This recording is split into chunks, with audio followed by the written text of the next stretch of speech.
Bem-vindos à Confraria das Lagartixas. Eu sou Cláudia Belintani, curadora e mediadora da Confraria. Estou aqui, né, sobrevivente também depois dessa tempestade que deu em São Paulo, que caiu em São Paulo ontem à noite. Que coisa absurda. De repente a gente acha que, meu Deus, cadê Deus nessa hora, né? Parece que o mundo vai acabar. E aqui, com esse filme maravilhoso, Ferrugem e Osso, e é Clarice, né? A gente está submersa com a história da Clarice, com esse conto maravilhoso de Perdoando Deus, que é uma síntese, de alguma forma, da Paixão segundo GH também, porque ela traz essa mulher que está andando pela orla de Copacabana, e ela está num êxtase absurdo, achando tudo maravilhoso, sentindo, né, uma plenitude impressionante. Ela até se sente a própria mãe de Deus, né? Tão impressionante, está tão elevada, está tão cheia de graça, está tão cheia de epifania nessa hora, e de repente o que acontece? Ela pisa num rato morto, num rato ruivo, morto, que está com a perna esmagada, as patas esmagadas. Ela fala pernas, pernas do rato estão esmagadas. E aí ela cai numa outra realidade. É sempre esse ponto vélico da Clarice que algo transporta para uma outra história, algo desnuda, algo faz com que a casca se desmonte, com que a máscara caia e outra história penetre, né? E ela passe para uma outra dimensão. E aí ela fica, assim como na Paixão segundo GH, ela fica irritadíssima com Deus. Ela fica irada, ela fica, meu, eu vou manchar seu nome, eu vou contar para todo mundo, né? Que, na verdade, ela faz isso também com a história da barata, porque ela quer destruir a barata, ela fica com um ódio da barata absurdo, né? E, voltando à história da barata, porque a barata é um inseto que todo mundo tem repulsa, que todo mundo tem nojo, que todo mundo, a maioria das pessoas tem medo. E o rato também, é a peste, né? É aquilo que nos tira do contexto. E, de repente, ela se mistura com aquilo. De repente, ela fala, não, mas espera um pouquinho. Eu também sou o rato, né? Eu faço parte dessa mesma estrutura. Eu também sou a barata. Então, e aí volto, né, no Ferrugem e Osso, que a Stephanie também, que ela tinha uma vida, né, em que ela é muito trabalhado a história do corpo. O diretor é esplendoroso. Ele dirigiu O Profeta, que é um filme ótimo também, é sobre a liberdade, né? Também é uma quebra de parede, né? Em que a pessoa se aprisiona e ela descobre uma nova faceta, né? A partir desse momento. Enfim, voltando para a Stephanie, ela lida com o corpo, ela exibe o corpo, ela se sente desejada, ela tem todo né, um- uma figura, né, que ela desenvolve. Ela é treinadora de baleias, ela está ali com aquele corpo presente, dançando, ela e o animal. E, de repente, também, né, num lapso de segundo, essa baleia, né, ela tem um acidente e ela fica sem as pernas. E como a Clarice no conto, ela é obrigada a se sobreviver. A Clarice sai correndo do rato, né? A Clarice é uma personagem que a Clarice traz no Perdoando Deus, sai correndo do rato né, claudica ali. Ela tem até, atravessa, respira, meu, e ela continua, né? E essa personagem também continua. E aí vai encarar uma nova forma de viver, um novo olhar para o mundo, né? E o Alan, que é esse personagem que também parece um bicho, né? Que tem a coisa do corpo, que tem a coisa da brutalidade também, aquelas lutas que a gente também fecha o olho para aquilo, né? A gente não quer ver, mas ele está lá inserido nele, aquilo é dele, e ele é um sobrevivente também. E tudo acontece, então a gente fala, cadê Deus nessa hora, né? Porque Deus tem que ser, eu tenho que ser boazinha, tem que ser, Deus é um cara bonzinho, né? Ela traz isso no conto também. O que que acontece com esses dois, né? E que no final das contas, né, o diretor, de uma forma, ele anistia, né? Eu achei ótimo o final. Tem gente que critica muito o final, mas eu achei ótimo, porque eles se reinventam, eles acreditam.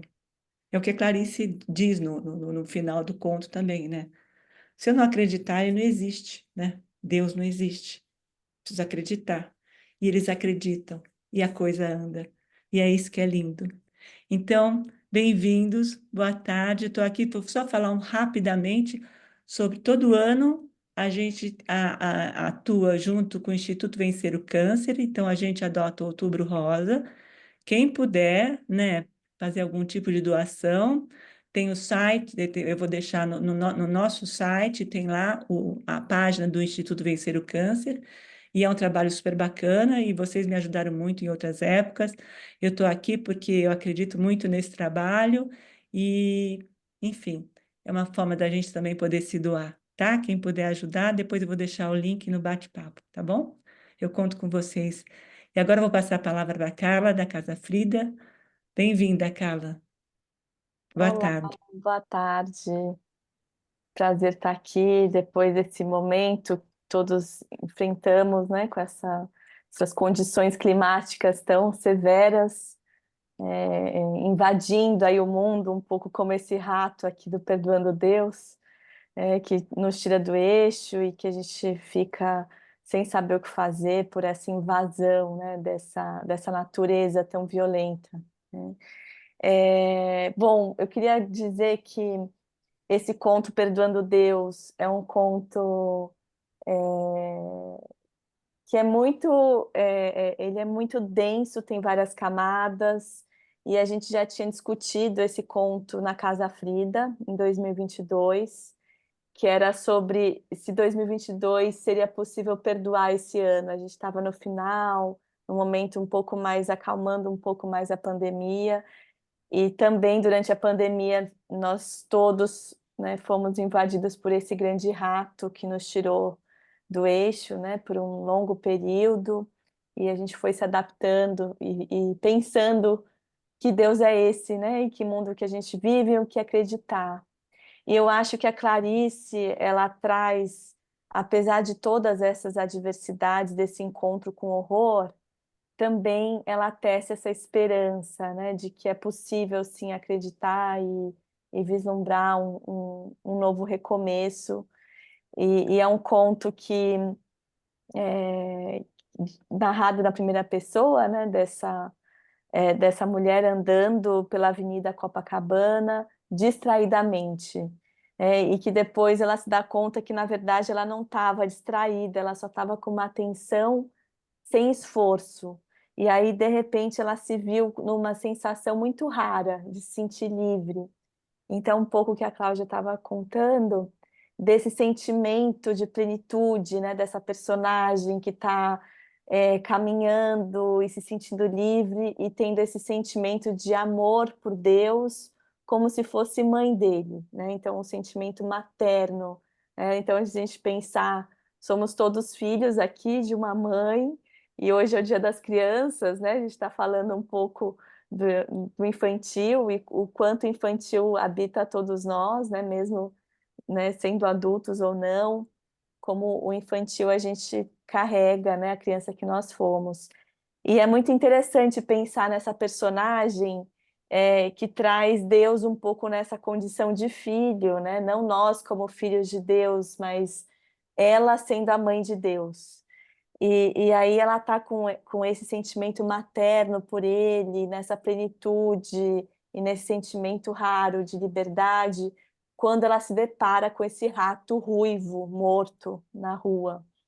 E aí começa toda essas explosões e esse sentimento de vingança que ela quer ter contra Deus, né? Como assim? Ela nesse estado de plenitude, de amor a Deus, e Deus mostrando esse rato. E aí, enfim, né, dá para a gente falar muita coisa sobre esse conto, principalmente dessa passagem, mas como a Clarice também traz essas características desses animais com traços humanos, né? Então tem o rato ruivo, tem a barata da paixão, segundo o GH, que tem cílios. Então ela vai trazendo esse animal com traços do humano, e que, na verdade, né, se a gente for pensar, o humano ele tem um lado animal, né? O animal nos habita também, né? Então a Clarice ela traz de uma forma muito metafórica como a gente carrega essas ambivalências, né? E aí ela fica muito brava com Deus, né? Quando ela está diante desse rato ruivo. E a partir daí, né, que ela até lembra que talvez em vidas passadas ela foi devorada por ratos que a mataram. Então, um sentimento muito angustiante que ela tem em relação aos ratos. E aí, aos poucos, ela vai integrando um pouco isso, né? E saindo um pouco dessa, desse olhar pleno, como se tudo fosse maravilhoso, para poder também olhar para essas ambivalências, que é um pouco quando ela diz que o cálculo do amor é somando as incompreensões, que ela vai se dando conta que isso é amar.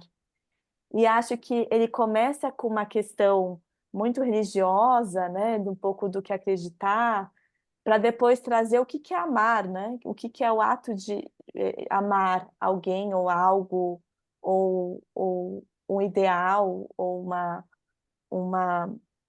uma crença, né, que também, voltando para essa figura da mãe, é poder também aceitar esse filho que também traz ratos, né? Não é só um filho bonzinho e que só te traz esse sentimento de liberdade, e que tem só aspectos bons, né? Mas todo filho, a ideia é que o filho também possa transgredir e desafiar esses pais e trazendo, fazendo escolhas que nem sempre os pais esperam, mostrando ratos, né?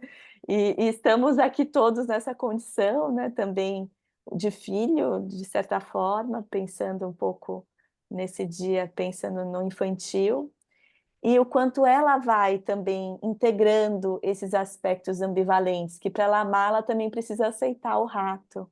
Então ela acaba perdoando Deus, né, pensando nesse lugar de mãe, ela perdoando esse filho por mostrar esse lado tão difícil que ela tem, né, de olhar para aquilo que dá medo, que aterroriza, que traz tanta angústia, mas que também é amor, né?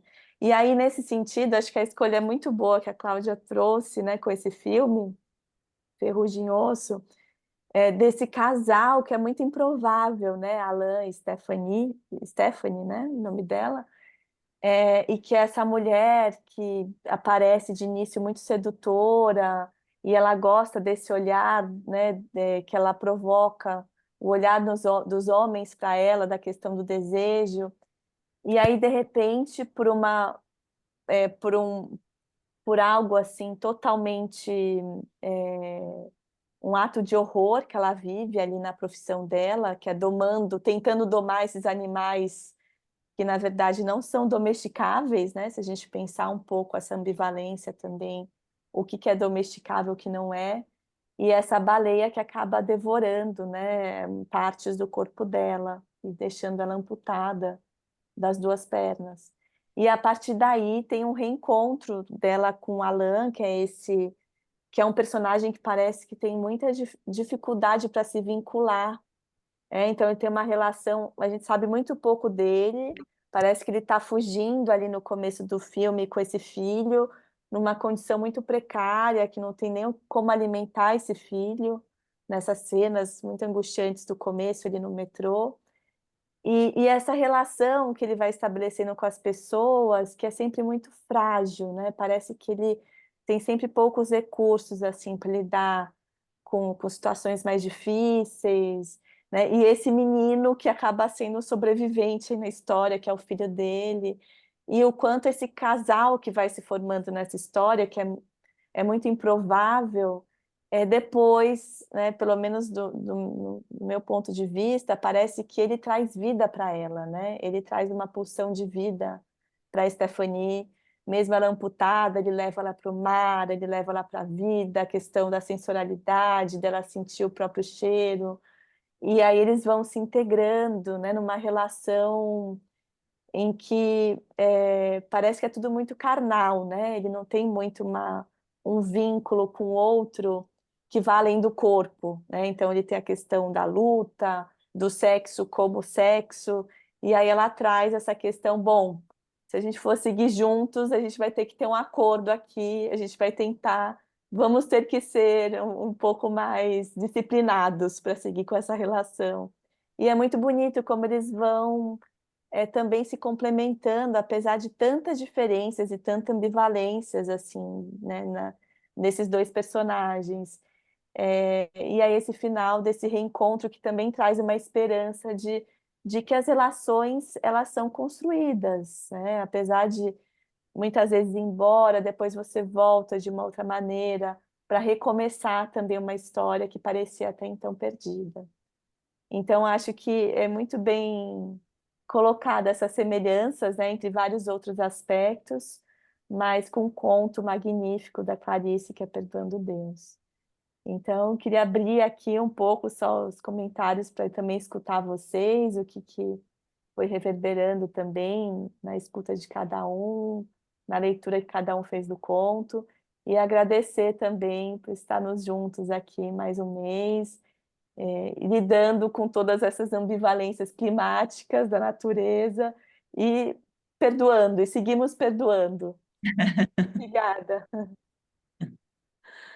Bom, tá aberto, gente. Quem quiser pode levantar a mãozinha.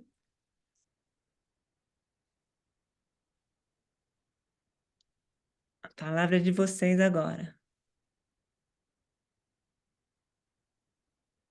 E também, Carla, também esse é, é um filme que mostra muita coisa do social, né? A história da irmã, do supermercado, enfim, e é o que a Clarice traz também, né? A Clarice está sempre mexendo nisso. Então, opa, já estamos aí com o pessoal já nativa. Lembrando que eu vou marcar os 10 minutos, tá? Para que todo mundo possa falar. Então, eu detesto interromper, mas já tem uma hora que eu vou ter que entrar um pouquinho, tá bom? Então, Gláucia, bem-vinda. A palavra é sua agora. Pode falar. Tá. É, Olá, boa tarde. Não sei se vocês estão conseguindo me ver. A Eu gente não está abri. vendo, mas está te ouvindo Peraí. bem. Agora acho que vai, agora vai. Olá, Pronto. boa tarde. Que bom estar aqui de volta, Bem-vinda. nem sempre eu consigo, é tanta coisa no sábado à tarde que aparece. Mas, enfim, não, eu não vou gastar 10 minutos, não, eu só queria comentar um pouquinho do filme, que é, já foi falado até que o vínculo, né, que os personagens criaram, assim, achei interessante, porque foi uma coisa que foi no convívio deles, né, que foi crescendo ali uma confiança. Ela não tinha nenhuma relação assim com ele quando ela liga para ele depois do acidente e tal. E eu achei bonito quando depois, né, que ele se afasta e ela tenta contato com ele, não consegue, mas aí pelo lance do acidente com o filho, ele acaba que quando ela liga para ele para saber do filho e tal, e ele pede que ela não a abandone. Eu achei bem bonito assim a relação que se criou entre eles, a confiança, né, e uma certa dependência. Eu acho que como, né, um foi alimentando ali a necessidade do outro, foi motivando, né, mostrando as possibilidades da vida apesar do que acontecia, das adversidades, né.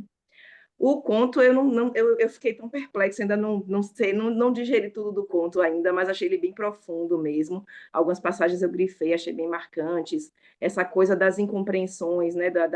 Porque, assim, é como, por exemplo, eu sou espírita, eu gosto de estudar espiritismo e tal, e aí a gente costuma conversar e dizer assim, não, porque amar quem gosta da gente, quem nos trata bem é fácil, mais complicado é amar quem não nos trata bem, né? Amar os inimigos, o nosso desafio. Por enquanto é só isso mesmo. Obrigada. Cláudia, obrigada pela presença, obrigada por estar aqui com a gente no sábado, é difícil mesmo, mas a Clarice ela é difícil, ela é. A gente está junto aqui para falar, para entrar nesse universo da Clarice, e eu peço para vocês que não desistam, porque a Clarice, cada parágrafo, cada linha, cada pedacinho do conto é uma história, é uma reflexão, é uma viagem, é impressionante as camadas que existem por trás de cada frase. Estou feliz de estar aqui, a Ana Daíno está aqui com a gente, Aninha da está aqui, Aninha querida, muito bom estar com você, Terezinha também, o Chico está aqui com a gente, estou feliz de estar com vocês, a Xênia aqui também, bacana. Obrigada pela presença, Gláucia. E o filme é muito bom. E o filme é, e mais ainda, ele Obrigada. tem uma direção, ele não é uma, não é, ele não doura a pílula também, o diretor. Ele mostra a vida como ela é ali também. Então, Inclusive, eu tentei assistir esse filme há muito tempo, eu estava passando na TV, eu fui assistir e eu parei na parte que o menino caía lá. E falei, eu não quero ver esse menino morrer. E eu não consegui ver o final do filme. E aí, na semana passada, eu falei, não, dessa vez eu vou assistir até o final, porque eu quero participar do encontro. e a gente jura que ele não vai sobreviver. Aliás, lembrei, essa cena me lembrou muito Kieslowski no Decálogo, é, que é o primeiro decálogo, que tem a mesma cena, e é angustiante também. E aquilo a gente fala assim, como assim, né? Uma criança ali, né, que cai. Como é que isso acontece? Quem é que está olhando por mim nessa hora, né? É muito bom. Obrigada pela presença, Gláucia. Maria Cristina, bem-vinda. A palavra é sua agora. Boa tarde. Boa tarde. É, Obrigada, boa tarde a todos. Cláudia, eu vi o filme agora um pouquinho não, umas 2 horas antes de começarmos, né? Uhum. E eu achei o filme, assim, a princípio, né? De uma brutalidade, de uma selvageria, sabe? Que me impressionou. E, ao mesmo tempo, assim, em relação aos personagens, né? O enredo, os personagens, de uma forma geral, com exceção da criança, né? Eu achei todos eles assim muito brutos. E ela não, né? A Stephanie, é, ele principalmente, né? O Alan que eu achei mais abrutalhado, a irmã, mas eu percebi assim, são condições impostas também pela vida, né? Pessoas que têm uma vida tão sofrida que eu acho que essas pessoas não nascem dessa forma, não são brutas, elas se tornam assim pelas próprias adversidades, né? E, e isso no início assim foi me impactando bastante e me causou um certo suspense, porque eu sempre, enquanto eu fico vendo o filme, eu fico pensando assim no que vai acontecer, sabe? Isso às vezes até me atrapalha, porque eu fico fazendo o meu roteiro, né? Aí eu fico pensando assim, oh meu Deus, mas isso não pode ser assim. Vamos ver se vai ter alguma história de amor. Essa foi a minha ideia enquanto assisti o filme até uma certa parte. Já no final, eu comecei a compreender que essa história é uma história de amor, né? É uma história de amor de uma forma é, não formalizada, não é aquela forma de amor que a gente conhece, é uma forma de amor que muitas vezes a gente nem pensa, né? Que são pessoas diferentes, pessoas com histórias diferentes, pessoas que passaram por problemas diferentes e que conseguem, quando se conhecem, conseguem de uma forma ou de outra se unirem e se salvarem, né?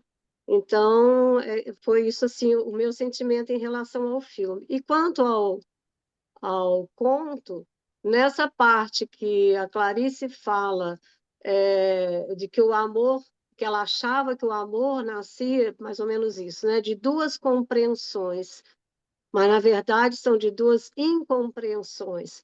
Então, acho que essa parte do conto ela está muito relacionada ao filme, né? Eu acho que ela explica, né? Dá para a gente perceber nessa parte a relação com esse filme.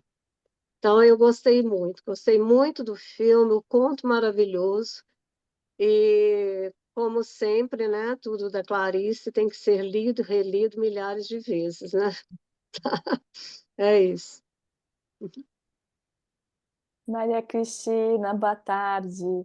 Eu Boa fiquei, tarde. fiquei pensando um pouco no que você falou, também com a fala da Gláucia sobre o filme. Me dava um pouco a sensação que a cada cena que tinha dos dois juntos, que acontecia alguma tragédia. Então, na cena que ele vai levar lá no mar, eu fiquei, não Sim, sei, parece que ele vai esquecer, ele dorme, né? Eu falei, nossa, agora ela não vai conseguir voltar e vai ter mais uma tragédia. Mas não, ele consegue resgatá-la, ela sai bem, ela sai feliz Sim, desse mar, né? Parece que é uma relação que está sempre nesse limite de que alguma no limbo, conexão. né? É, Exatamente, tanto que no é. final, né, quando o filho cai naquela geleira também, Nossa, fala, horrível. nossa, acabou o filme, né? Então, É, estamos é. aqui Mas é isso que eu de falei. encontro. Me Ah, provocou esse suspense, sabe? Eu acho que tem realmente esse suspense, causa essa sensação de que algo pior ainda vai acontecer, né? E uhum. que, de fato, não é superado, vamos dizer assim, não acontece porque eles vão se superando, né? E é Isso que uma relação muito fora dos padrões, porque eles tinham até um código que era mandar uma sim, mensagem, né, que estaria acessível para ter um encontro íntimo. E o que que seriam as relações, a não ser um encontro que leva a um próximo, né? No final é sim, sobre isso, né? Uma relação que tem 20, 30 anos ou 2 meses, o que importa é a vontade de se encontrar novamente, né, no final das contas, né? Que é era um pouco verdade. o que acontecia entre os dois, que é muito bonito, né, Sim, por é esse verdade. ponto de vista, né. É muito Mas bonito. mas obrigada, Maria Cristina. Eu até ia Nada, eu fazer que eu não sei agradeço. se a Mara queria falar alguma coisa, Mara, você estava levantando a mão, você não estava conseguindo é que a gente não está te ouvindo agora. Eu vou colocar para depois passar a fala. Tá ouvindo? Agora, Ah, tá. agora sim, sim. E aqui é para me ver? Não, não sei. Eu não entendo muito bem de como mexer aqui. Então, é a minha primeira vez, eu preciso aprender. Está me ouvindo, pelo menos? Sim, estamos te ouvindo. Sim, Boa Mara. tarde a todos. Eu gostaria de ter participado do confraria anterior, porque eu havia lido já há algum tempo a história da barata. E para mim foi muito difícil de digerir toda a história, porque realmente é cheia de coisas difíceis. Mas eu gostei demais do filme e achei também muito desafiador o conto dela. E eu achei que é muito interessante porque existe uma conexão profunda entre ela e ele do filme, porque ela diz que ela é sangue e ele também é sangue. Os dois resolvem tudo de uma maneira radical, sempre dura e agressiva, e ela é arrogante no conto. Ela começa contando, a personagem dela tem uma maneira de ver a coisa arrogante e se comporta como uma criancinha mesmo, achando que porque o sorvete quebrou, ela não quer mais, ou a banana que ela está comendo quebrou, ela não quer mais aquela, ela quer descartar aquela e ter uma banana novinha em folha na mão para começar tudo de novo. Não pode acontecer nenhum deslize. E a vida não é isso. A nossa vida nos ensina que nós temos que ter muita humildade e muita simplicidade e clareza para levantar, sacudir a poeira, dar a volta por cima e continuar e seguindo em frente, sempre. E é o que ela acaba chegando à conclusão nas palavras finais do conto, quando ela fala que o amor nada mais é do que duas incompreensões. E ele também procura não se vincular a nada e procura ter um contato pura e simplesmente prático, objetivo. Quando ele quer que a moça o chame, ele manda ela dar o código lá, OP, não é isso? Estou operacional. E aí lá vai ele para fazer o oba-oba. E até que ela chama a atenção dele para que a coisa não seja mais tão carnal, tão animal, e passe a ser sensível, desperta a sensibilidade deles, porque ela, pelo sofrimento que ela passou, que é talvez superior ao deles, não pode comparar sofrimentos, porque parte de pessoas diferentes. Então, todos nós temos sensibilidade e a dor dói para todos. Cada um sente a seu modo. mas ela começou a sentir a mudança dela teve que ser muito profunda e muito dura. E a dele, ele teve um pouco mais de tempo, talvez, para chegar lá, para mudar também. Mas ele, depois dessa conversa que ela tem com ele na mesa daquele bar, onde ela diz essas palavras, ele cai um pouco em si e ele começa. Mas ele é uma pessoa sensível. A gente vê isso nas primeiras cenas do filme, quando ele se preocupa em dar comida para o filho, procurando dentro do vagão do trem, quando ele descobre ela caída do lado de fora da boate, toda ensanguentada, ele vai levá-la em casa.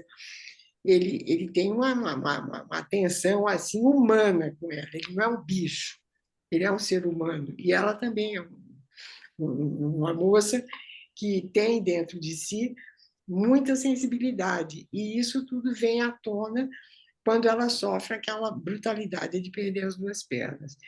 Então, eu achei que a conexão entre o filme e o conto é muito feliz.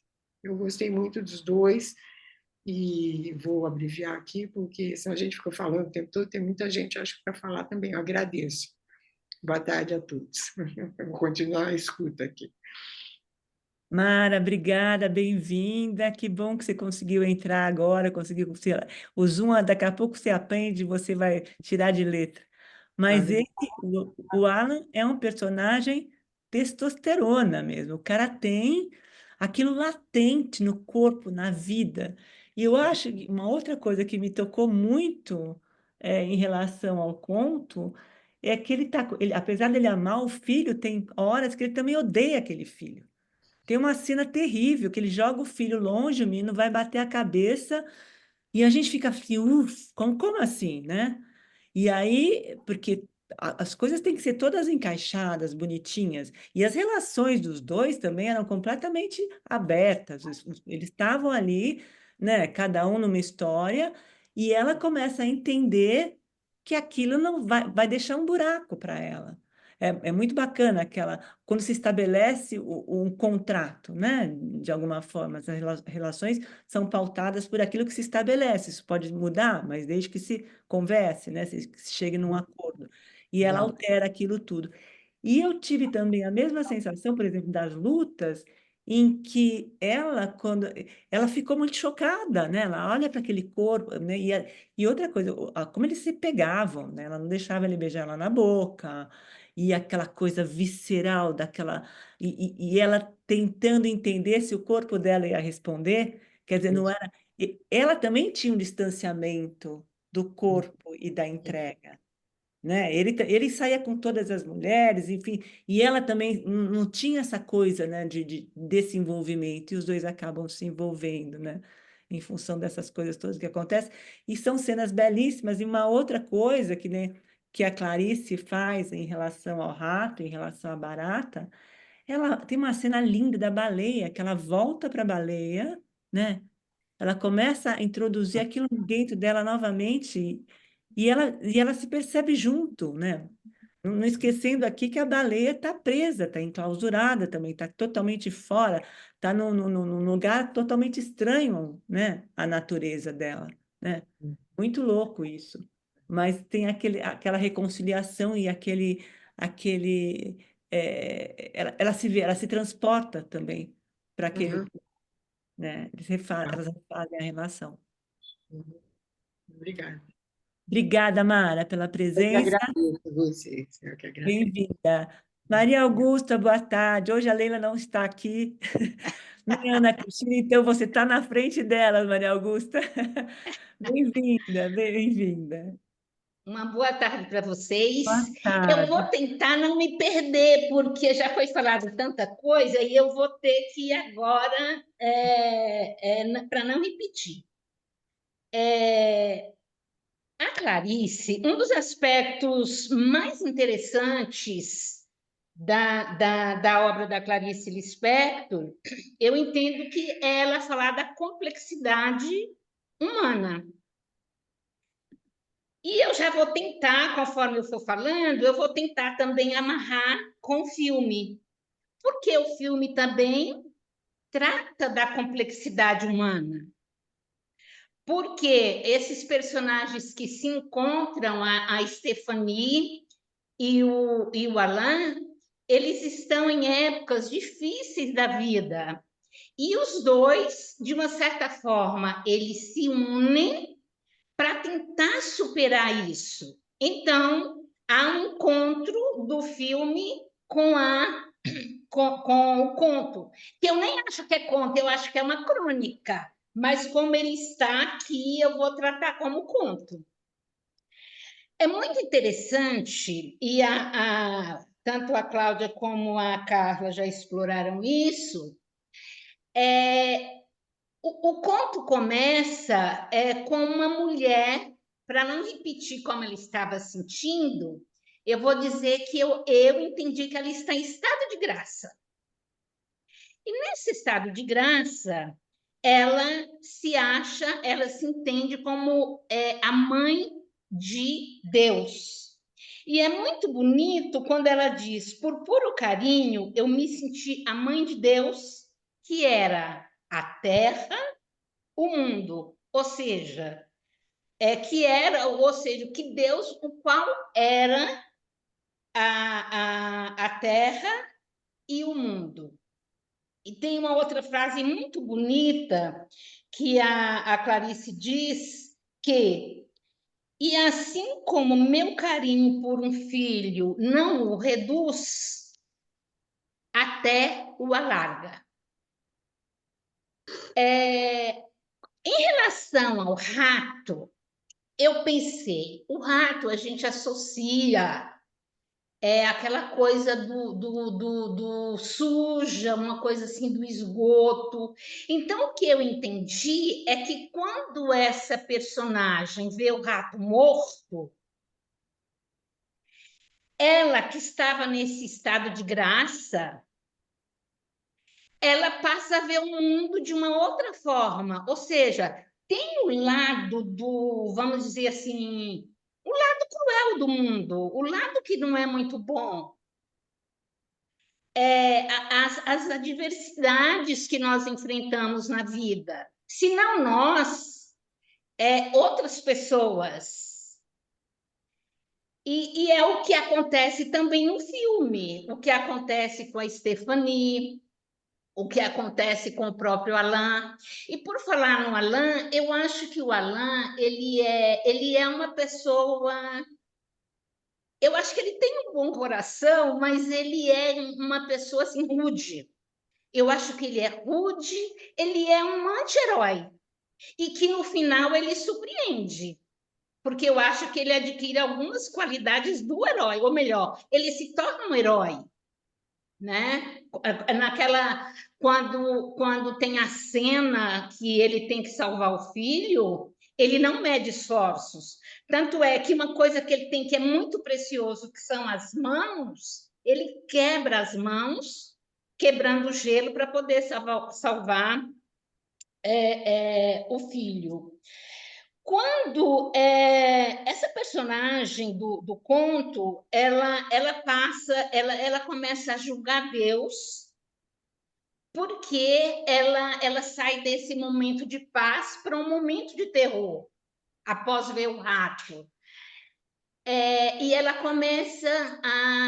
e ela sente revolta, mas aí eu fiquei pensando, nós humanos, quando nós, não só nós, mas às vezes a gente vê um amigo ou alguém conhecido, enfim, muitas vezes nós julgamos Deus. Quando a gente está com algum problema, a gente pensa assim, poxa, mas eu sou uma pessoa boa, por que está acontecendo isso logo comigo? Ou por que está acontecendo isso com meu amigo, que é uma pessoa tão formidável? Isso é que a Clarice coloca no conto, acontece também na vida real. Essa mulher do conto, ela sabe que ela não tem como vingar de Deus. E ela começa a refletir sobre a vida, e ela começa a refletir sobre seus próprios defeitos. Então, ela reconhece que ela não sabia ceder, ela só amava o que era bonito. Ela era uma ela fala que ela era possessiva, que ela era teimosa. E aí ela chega à conclusão de que para amar as pessoas, nós não podemos ver só o lado bonito, a gente tem que conviver também com esse outro mundo que não é tão bonito. No filme tem 3 cenas que eu achei assim magníficas. Uma, acho que a Cláudia citou, que é quando ela volta no local que ela trabalhava e tem aquele contato com a orca, né? A baleia, sei lá. É muito bonita aquela cena, muito emocionante. Uma outra cena que me tocou muito, quando ela começa com a ajuda do Alain, ela nada, então ela começa ela retoma, né, na realidade, a sua vida. Um outro momento muito bonito, quando ela dança, quando ela está na cadeira de rodas e ela dança. E tem também uma cena que ela está na cadeira de roda, ela começa a fazer aqueles movimentos muito bonitos com os braços, como se ela estivesse treinando as baleias. E também é muito interessante, embora eles sejam pessoas diferentes, é muito, muito bonita e ele valoriza, a gente percebe que ele tem um certo amor pela Stephanie, ou não sei se amor ou respeito. Quando ele está lutando, tem uma parte que ele está lutando e ele está perdendo a luta, ele já está praticamente assim, vamos dizer, entregando os pontos. A Stephanie desce do carro, ela não diz nada, mas ela olha para ele. Naquele momento, ele tem uma reação muito positiva e acaba vencendo a luta. Então, eu acho que isso demonstrou o quanto ele a respeitava, que a consideração que ela tinha por ele. O que mais que eu posso dizer? Bem, o final do conto ele é surpreendente porque o personagem diz: enquanto eu inventar Deus, ele não existe. E realmente eu não posso inventar Deus, eu tenho que aceitar Deus como ele é. E em relação à vida, eu não posso gostar apenas do que é bonito. Eu tenho que tentar ver também ou perdoar as pessoas, aprender a conviver com o que é diferente. É interessante também, eu achei muito interessante aquele cunhado dele. Eu achei uma pessoa simples, extremamente generosa. E tem uma cena também que é muito tocante, que é quando a mãe ele abre a geladeira e a irmã dele proíbe, fala que ele não pode comer. E o alimento para o Alain era muito importante, porque como ele lutava, então isso era muito importante na vida dele. E o bonito, tanto do filme como do conto, é que o final todos são muito humanos, né? Todos são muito humanos e é como a gente tem que ver o mundo mesmo, com os olhos humanos mesmo. Não tem uma outra forma da gente viver se a gente não percebe e não convive com essas diferenças. É isso. Maria Augusta, obrigada. Sempre faz ótimas amarrações o conto do filme. E te ouvindo agora, né, até fiquei pensando um pouco nessa cena do Alain, quando ele quebra as mãos para salvar o filho, e ele era lutador, né? Ele estava, né, levando também a vida, um dos dons que ele tinha era a luta. E aí parece que até como uma metáfora, a luta maior que ele enfrenta é para resgatar esse filho, né? De voltar a se aproximar do filho, e que custa aí quebrar essas 2 mãos, mas que algo se modifica ali na relação entre eles, tanto que ele consegue acessar um outro lado dele, né? De dizer o quanto aquelas 3 horas em que o filho estava em coma foram 3 horas que ele, né, nunca vai se esquecer na vida dele, né? Dessa iminência da morte. Mas é muito, muito interessante essa amarração que você faz, e essa cena da Stephanie com as baleias, tem muitos comentários aqui no bate-papo, e a Maria Cristina escreve, né, que a cena é maravilhosa, como se elas estivessem se perdoando, a baleia e ela nesse reencontro, né? Dá mesmo essa sensação, né, de um pouco desse retorno ao lugar do acidente e podendo então seguir em frente de uma outra perspectiva, né? Uma nova visão para essa cena traumática que ela viveu. Mas obrigada, Maria Augusta, pelo seu comentário. E agora a gente vai passar para a Adriana. Boa tarde, Adriana. Tarde, Carla, boa tarde, Cláudia, a todas e todos. Sempre muito bom poder participar com vocês. E eu achei assim, o filme e o conto, eles tratam um pouco dessa dificuldade de aceitação que a gente tem, né? Dificuldade até de amar aquilo que a gente às vezes não compreende, né? A gente tem muita dificuldade, né? É difícil para nós. Mas é a vida, né? Então, eu acho que fica assim, como muitos já falaram, que a vida também, né, é o rato, né? E a gente tem essa, é difícil para nós, né? Mas tá ali presente. Eu acho que foi agora, né, que a Maria Augusta que falou, né, o que a Clarice fala, é porque no fundo eu quero amar o que eu amaria. E é isso, né? A gente quer amar aquilo que para nós é bonito, aquilo que a gente compreende, mas a vida não é só isso. Então, eu acho que mexe muito com a gente, né? Esse conto e o filme também. O filme, eu achei que o Alan, né? É o nome dele? É, é Alan? E Alan, É, Alan.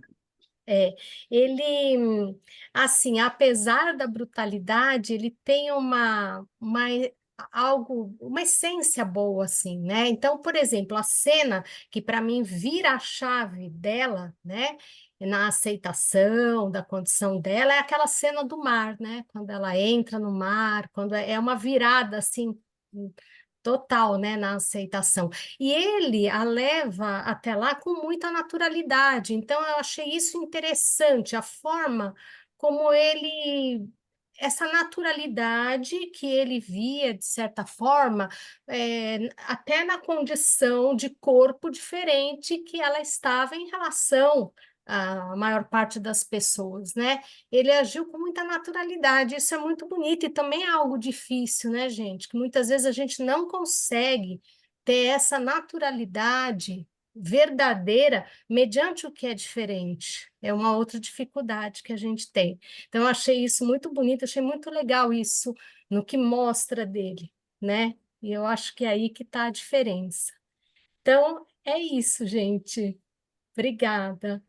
Ah, Adriana, obrigada pela participação. Muito feliz de estar aqui com você. E a coisa do mar é uma coisa impressionante, né?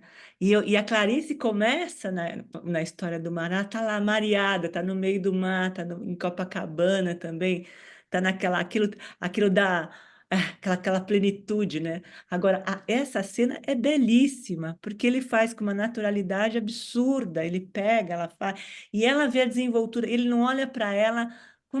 Ele não vê, ele não enxerga ela fragmentada, né? Ele enxerga ela como pessoa, de fato, né? E o que Exatamente, tanto que ele até dorme. é A muito, naturalidade que ele estava encarando, isso é impressionante, assim. é isso, né? Ah, E outra coisa, né? De chegar no apartamento, abrir janela, tá cheirando, tá? Isso mesmo, tá tudo sujo, isso aqui tá uma confusão, na boa também. Não que e tem aqui a Juliana traz uma história também que o menino e os cachorros também, que a irmã ficava com os cachorros para poder ter uma rentabilidade maior, né, na vida dela. E aí e o menino fica todo sujo de cocô de cachorro, e ele pega, tira o menino, pega aqueles guichos, lava aquele moleque, com aquela fria. Não, não, não rola isso aqui, não vai fazer, né? Enfim, mas a coisa do mar me pegou muito, me tocou muito, e essa cena eu achei belíssima também, dele carregando, né, dela. E ela faz um trabalho absurdo, porque ela fala que, a Marion, ela fala que ela ficou muito tempo sem andar, né, para sentir o que a personagem estava sentindo também e para que poder entrar no papel. E é muito físico. E uma outra cena impactante também, quando ela assume a perna, que ela entra lá no meio dos homens, ali ela vira a senhora do destino. Ele está perdendo a luta, ela aparece, ele olha, bom, agora vou, né?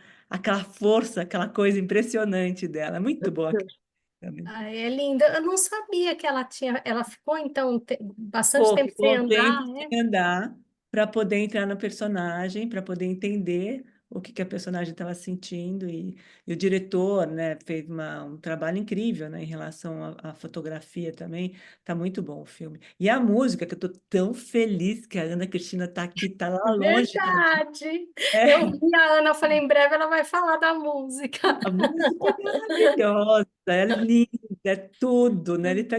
Bom, não vou falar que a Ana está aí para falar. Mas muito bom te ouvir, Adriana. Bom que você estar aqui com a gente. Agora, Obrigada. beijo para você, querida. Lucila, não estou vendo você na rede, não estou vendo você em nada. Só estou no escuro aí com você, pronto. Bem-vinda, Lucila. Boa tarde. Bom ver você aqui com a gente. Hoje eu não estou na rede mesmo. Estou vendo.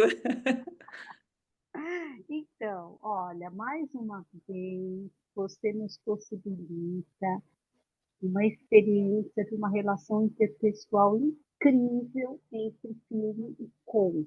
Assim. Eu fiquei muito impactada com ambos, né? E em relação ao Alan, né, como todo mundo já falou, ele é um cara bom, mas ele é rude, né? Assim como a sua irmã, que tem muito a ver com a vida difícil que eles levam, né? Então essa vida difícil vai criando essa casca, né, esse modo de rude de ser e estar no mundo, né? E talvez até por conta disso, que ele tenha agido com naturalidade com a Stephanie, né?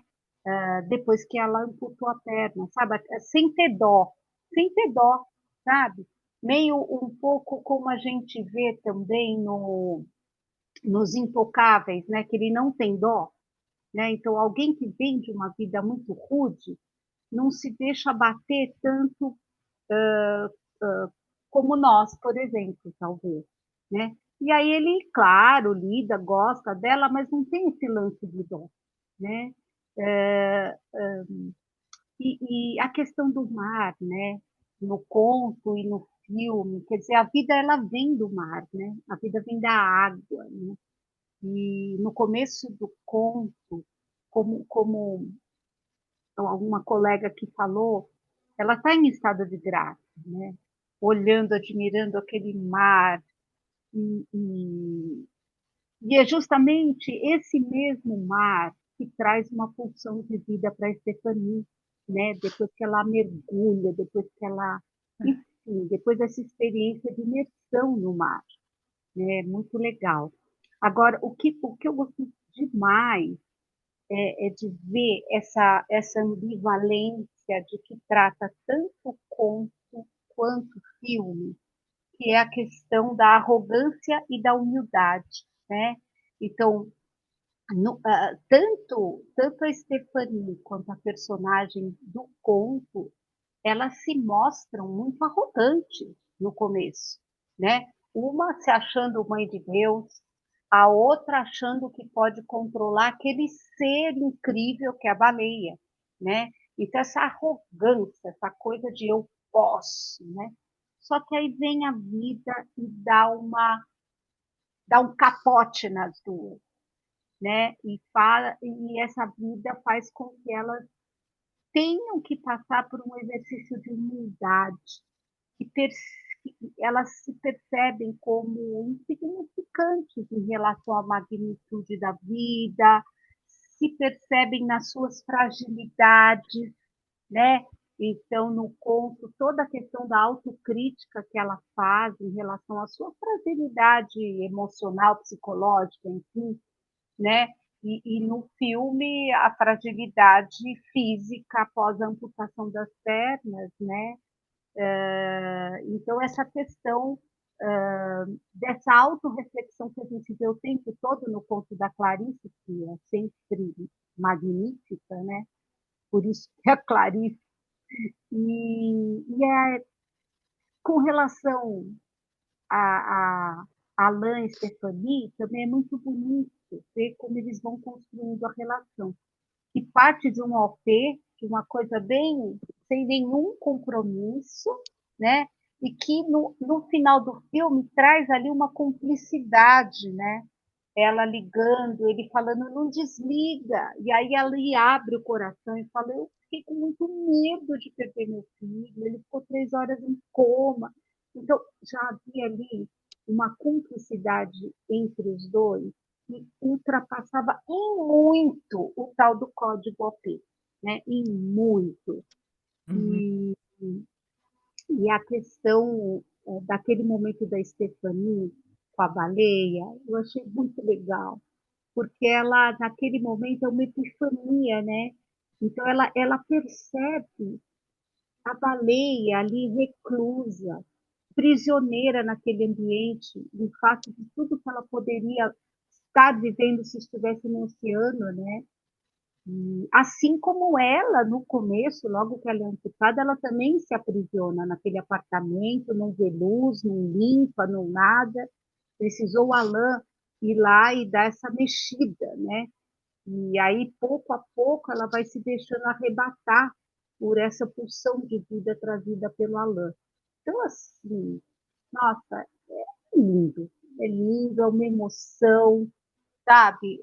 A gente vê tudo isso sendo trabalhado de forma magnífica, tanto no conto quanto no filme. Era isso que eu tinha a dizer. Lucila, bem-vinda. Muito bom te ouvir. Também aqui, sempre com a gente, aqui na confraria. E eu fiquei pensando um pouco no que você traz e também no que a Adriana estava falando um pouco antes. Nesse sentimento, uma certa onipotência, né, Lucila, assim, desses personagens, né, de se achando grande demais. E é quando se depara com esse incontrolável, né? Com essa chegada desse rato, com essa baleia que devora as pernas. E aí depois, como esses personagens vão evoluindo a partir disso, né? E se a gente pensar até nas nossas vidas, né? O quanto a gente também acaba trazendo um novo sentido depois de situações muito difíceis, ou que a gente acha que é grande demais ou pequeno demais, né? Sempre esses opostos, eles chamam atenção e são até, de certo ponto, perigosos, né? Porque esse tudo ou nada é uma dinâmica perigosa, assim, de se pensar.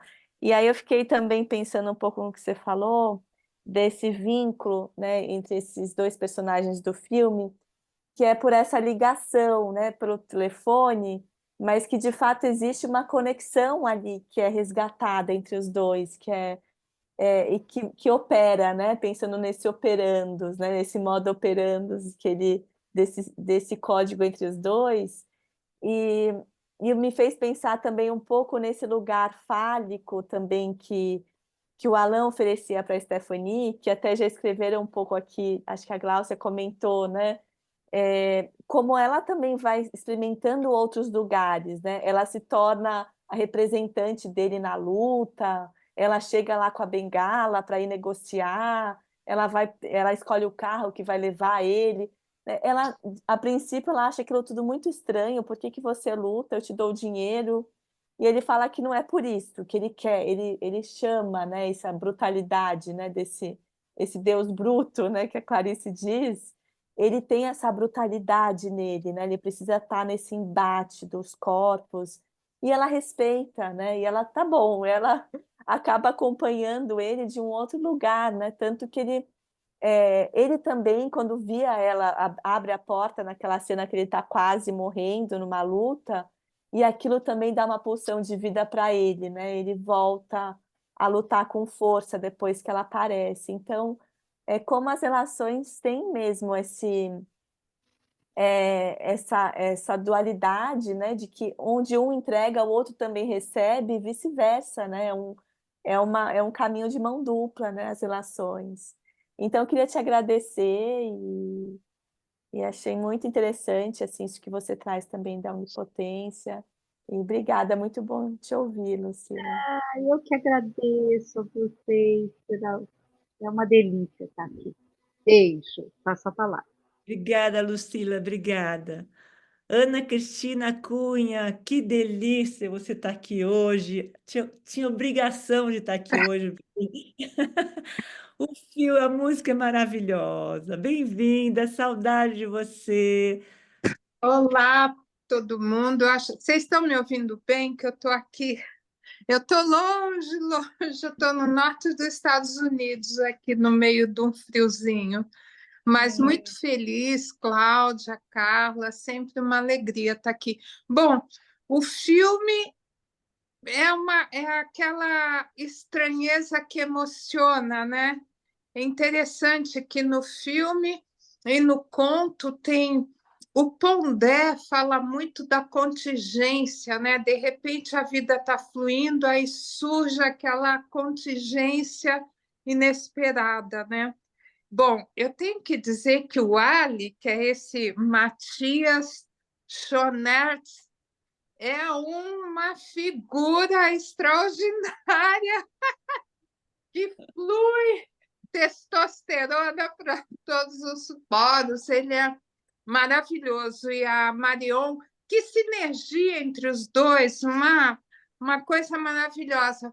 E vou falar da música que foi muito premiada, do Alexandre Desplat, recebeu muitas indicações e ele circula entre as músicas dos shows de baleias, né? Aqueles shows que se vê muito em aquários ao redor do mundo, então tem aquelas músicas fortíssimas. No primeiro momento, tem as músicas de danceteria e as músicas dos shows de baleia, que é Reckless, Love Shack, Sex Phone Girls, tem uma música de telefone de contatos sexuais, para que a gente ouve no meio. Músicas muito fortes, muito intensas, tudo. E depois, quando há o acidente, começa uma música mais suave, quase no mover aos poucos do corpo dela. Então, tem De Ruile, Lelac, Letrem, Marina Land, e aí tem as músicas do combate, dos combates, das lutas. E interessante que eu estava buscando entender qual era o personagem principal desse filme. Então, eu acho que o personagem principal é o corpo, porque do corpo tem o boxe, tem o mar, tem o acidente, tem o sexo. Então, tem o corpo em suas diferentes modalidades e adaptações e vivências, né? Eu acho que essa linguagem do corpo, a emoção que o corpo traduz. E, bom, a cena do lago congelado é uma coisa assim. Esse Ali, né? Esse personagem Ali, ele, na verdade, ele não entende muito a que ele veio, e no passar do filme vai surgindo um sentido de vida assim, muito profundo, até quando ele arrebenta as mãos naquele lago, né? E as músicas vão acompanhando todas essas sensações na hora que ela trabalha com as baleias, voltando a entender as baleias. Então, tem músicas assim o começo do filme, quando está tudo bem, é tudo intenso, tudo muito sensual. Depois começa um fluir de águas assim muito tranquilo. A trilha sonora é uma riqueza e por isso ela foi muito premiada e muito indicada. E eu achei interessante que o Jacques Audiard ele fez um filme em 93 que o nome é O Herói Discreto. E eu acho tão interessante que, para mim, o Ali ficou como um herói discreto também no final dessa história toda. Ele tem um heroísmo discreto, né? Eu achei muito interessante essa junção. E o conto é, de novo, aquela contingência, né? Dela tá andando naquela Copacabana, no sétimo céu. Nossa, eu me vi muito nesse passeio de momentos de felicidades e, de repente, a contingência de uma morte de um animal terrível. Aliás, a Clarice, eu vou falar, viu? Desde a gosma da barata até esse rato morto em Copacabana, pelo amor de Deus. É, eu, é lutar com a realidade, ela é muito visceral, sabe? Eu acho que essa coisa do visceral é o encontro do filme com o conto, essa coisa do visceral, né? Que os dois são muito, muito impressionantes nisso, né? Então, lembrando que tem a música da orca, que é muito linda, quando a orca quase dança ali pedindo perdão para ela, né? Muito bonito tudo, né? Então, eu gostaria muito de chamar a atenção para vocês ouvirem o soundtrack, né? A banda sonora, esses dois momentos, um momento muito, muito de êxtase, de pop, de danceteria, e depois começa toda a linguagem do corpo que está machucado, e a linguagem do Ali tentando se entender naquela confusão com a Ana, a irmã dele. Muito, muito triste a questão da Ana com o Ali, né? É quando a pessoa perde totalmente a confiança, totalmente o sentimento, não acredita mais, né? Então, resgatar esse sentimento na própria irmã, né? Aquele menino dentro da casa do cachorro, puxa vida, tem momentos, eu acho que eu vou ter que rever o filme, porque ele é tão rico em cada ponto, né? Então, é muito interessante e eu fico com essa reflexão da estranheza que, no final, emociona muito, né? E a contingência que, de repente, muda o rumo e cria novos caminhos na vida de cada um, até para a Clarice, né? Depois daquela pisada no rato, ela se leva a refletir tanta coisa, né? É impressionante como eles, tanto o conto como o filme, eles vêm ao encontro desse visceral que existe dentro de nós, né? E o corpo, grande personagem, né? Até o corpo do rato ali com a Clarice, né? Então é isso que eu tinha a dizer. Minha gratidão aí para vocês, sempre muito interessante. E que filme, viu? Olha, Ferrugem e Osso no último, viu? Puxa vida! E que sinergia esses dois atores. Eu acho interessante chamar a atenção como é a vida da pessoa que perde pernas, como aquele filme Intocável, né? Tão interessante que passou. E aquele ato sexual. É interessante a gente ir ao encontro de ver como que funcionam, né? Essas coisas. Magistral o trabalho da Marion Cotillard, recebeu prêmios também. Então é isso, gente. Por hora, um tchau daqui do norte dos Estados Unidos para vocês. Ana Cristina, tão longe, tão perto aqui da gente, né? Sempre tão bom te ouvir. Carla, É, delícia sempre vocês aqui. Olha, minha tarde alegre. É muito bom a gente poder se aproximar. Esse formato facilita, né? A gente está em diferentes lugares, com outros fusos, né? E podendo estar junto de alguma forma, da forma possível para cada um. E eu achei muito bom assim o que você traz também, né? Primeiro a questão da música, como eu tive também essa impressão, né? Como depois do acidente dela, é quase outra atmosfera o filme, né? Parece que tem uma certa lentidão, tem closes também, né, da questão do corpo, dá muito essa impressão da amputação, né? Como algo vai faltando e vai se caracterizando um pouco nessa ritmicidade, né? Nesse som que vai ficando mais lento, mais dramático.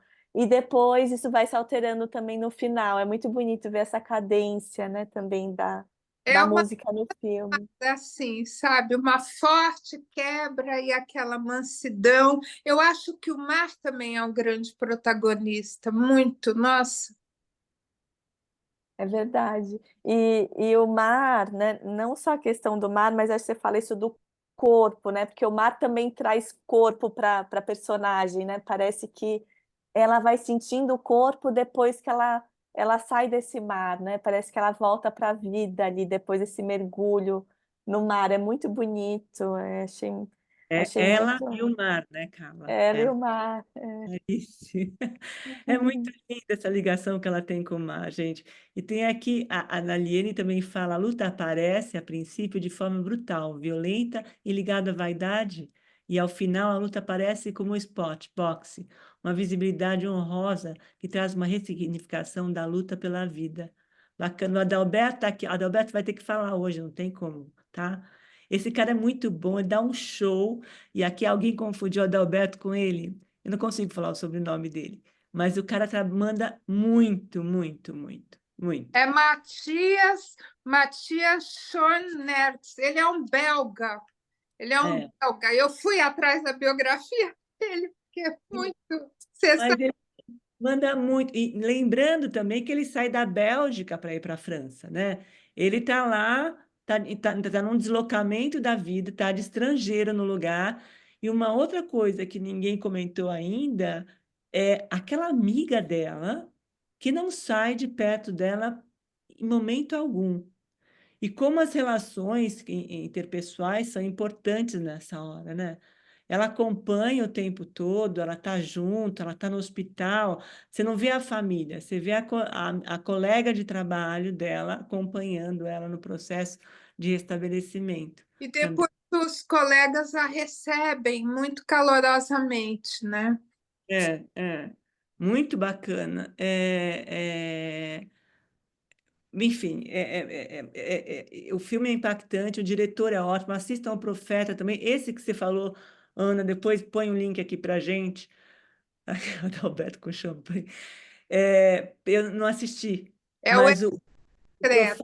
o Profeta é ótimo também. Nossa, é uma coisa impressionante. Ele manda muito, esse cara.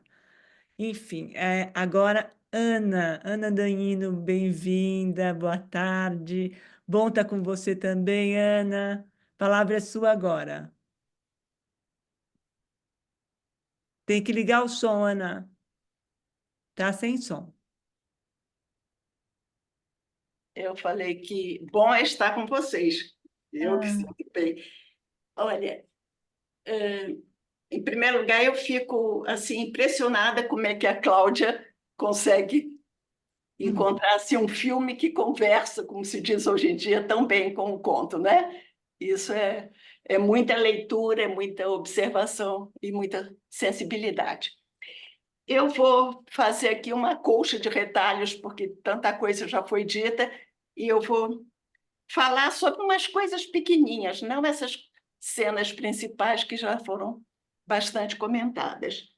Então, primeiro, o diretor do filme e os atores, ele conduz muito bem, né? Todos têm seus... Mesmo os que não são protagonistas, os secundários, estão muito bem, não é? E eu fiquei impressionada também com a interpretação do garotinho, que ele não é um menino prodígio, né? Ele é um menino completamente natural, né? Das cenas, no olhar que a câmera capta o olhar do garotinho, muitas vezes eu achei isso também bastante formidável. Então, os dois, tanto o conto quanto o filme, a cena inicial é de caminhada, não sei se vocês observaram, ele chegando lá no lugar onde a irmã mora, aparecem as pernas dele pela metade, a primeira cena. E também o personagem da Clarice está caminhando em Copacabana, né? Isso, um pouco de coincidência. Então, ele cata aqueles restos. Vocês falaram tanto do mar. Quando ele chega no lugar onde a irmã mora, né, que ele vai ficar, ele olha assim para o mar e ele fica deslumbrado, né? Depois que ele desce do trem, logo no início do filme, não é? Eu achei que ele ali ficou também abismado quando ele vê o mar, aquela liberdade, assim. Então, a Ana está há 5 anos no supermercado, não é? E o menino, sempre eu achei muito essa parte sociológica está embutida nas pequenas cenas, né? O menino pega aquela caixa do McDonald's e enfia na cabeça, né? Parece que essa é a única vez que ele pôde comer alguma coisa do McDonald's, foi com as coisas que o pai achou, não é? E depois o pai, ele não conhece o filho, ele pergunta: você frequentava a escola? Não é? Essa cena também achei assim. E aí ele comenta que ao menos a mãe deixou o passaporte. Por um acaso ela não revirou lá uma bolsa dele e ele ficou com o passaporte. E o menino continua perguntando pela mãe no início, né? E ele diz: não, ela vai voltar em breve. E quando eles vão para a discoteca, né, que ele vai ser segurança, a solidariedade dele, né, com a moça, que eu achei também formidável, que ele, até ali ele não tem muito interesse, né, e ele a leva para casa e tudo. Então, parece que tem um código assim, de respeitar os dois. E aí ele começa a circular pela casa e descobre aquelas fotos em que ela está com a orca e ele pergunta: você é treinadora, né? Que aí ele descobre. E aquela cena em que ela perde, do acidente, né? Eu achei também assim chocante que de um lado a plateia está aplaudindo, né? Todo aquele círculo, hemicírculo, e ela sofrendo ali com o acidente, né? Então o contraste entre a plateia e o acidente dela. Um outro toque bem sociológico que eu achei, de crítica, aquela hora que eles estão em Estrasburgo, né, no meio da neve, que o cunhado passa com um caminhão, não é? E ele diz assim: eu agora estou trabalhando para os exploradores. E também os pequenos delitos que eles cometem são todos para sobreviver, não é? Porque o menino carregou droga e ele diz uma vez assim, o cunhado: eu carrego mercadorias e outras coisas. Quer dizer, então, eles fazem tudo pela sobrevivência, né? Não é propriamente um delito, é para sobreviver. Isso. E aquela hora que eu gostei muito também, que eles estão lá na neve, já no final do filme, em Estrasburgo, o personagem, né? Ele está até aqui de problema, de coisa, e assim mesmo ele tem a disponibilidade de brincar com o menino, né? Ele põe ele naquele carrinho e puxa e tudo, e ele está cheio de problemas e ele ainda tem essa disponibilidade. E aquela cena que ele quebra o gelo, não é? Então aquilo está muito ligado ao boxe, né? Porque se ele tinha força, era por causa da profissão dele. Então, eu notei assim que estão todos num limite, né, de tensão, e tem também o quadro de superação, não é? Em que ela supera e ele, afinal, também no final supera um pouco, né? E É isso. E mais, voltando um pouquinho ao conto, que já foi tão comentado, tem mais um conto, que é aquele Amor, que já foi discutido aqui, em que sempre não, muitas vezes nos contos da Clarice é um imprevisto, né? E no Amor, é ela que vê o cego, né? Do bonde. Então tem sempre uma coisa que quebra a narração. As coisas vão correndo bem e, de repente, quebra a narração. Deixa eu ver mais aqui o que eu achei. Então, é mais ou menos isso. Ela é por aí, porque o resto já foi bastante discutido, eu não vou repetir. Vou dar chance para os outros agora. Obrigada, Ana. Obrigada aí pela essas pequeninas coisas que são as grandes coisas que também É fazem. porque as grandes já foram bastante discutidas. Não, mas essa coisa do social é muito forte no filme, muito. É todo entremeado de social. É, E eu total. achei que ele tinha os traços assim árabes, não seria um pouco discriminação também, não é? Que ele É. Que não sei. o Ali. É, Então, sim, eu acho que ali era aquela coisa, aquelas brigas lá, aquelas lutas lá que eram comercializadas, né? Para mim me lembrou tanto briga de galo, né? e, Aquela moda, aquela coisa e animada. aquele roubo das irmãs, a irmã roubava os iogurtes, roubava não, ela pegava aquilo porque eles não tinham outra coisa, era uma questão de sobrevivência. Dos empresários ali que colocavam para as câmeras, né? E ele faz as escolhas. Ele entra naquilo, ele vai e aí a consequência daquilo, né? Quando ele vê que aquilo acontece, aquilo também foi a quebra da casca para ele, né? E Eu ela acho não que agora quando ele diz que ele vai embora, ele abandona tudo, ele vai embora. Mas a gente acha que ele vai embora para cair no mundo. Mas, na verdade, o cara foi se profissionalizar. O cara foi sobrevive, não é? criar uma forma diferente de sobrevivência. Quer dizer, que alguém já falou aqui, lá atrás, aquela brutalidade se transforma no esporte, se transforma numa forma de viver. E o final, que eles fazem menção a todos os ossos das mãos também, né? Isso. E que cada vez que ele fosse, né, utilizar a mão, ele ia sentir uma dor lancinante também, que é essa cicatriz daquilo que já passou também. Muito bom Eu filme. só mais uma coisinha que eu vou acrescentar. A irmã, no início, né, o recebe muito bem, e aquela solidariedade toda, e depois ela culpa por ter sido embora, ela culpa o irmão, não é? Porque ela trazia o iogurte para eles se alimentarem, né? Porque ele era lutador, tinha que se alimentar bem, e ela culpa o irmão porque ela foi despedida, né, do supermercado. Ela disse, para ajudar vocês, tudo é que eu fui despedida, né? Ela dá um... Mas é que é ali que quebra a cesta dele se desmonta naquela hora, fazendo, fazendo uma alusão ao conto Amor, né? Que é aquela rede, né? Que ela mesma que tricota, que ela fica ali, aquilo quebra a estrutura dele. O ovo dele quebra ali, na verdade.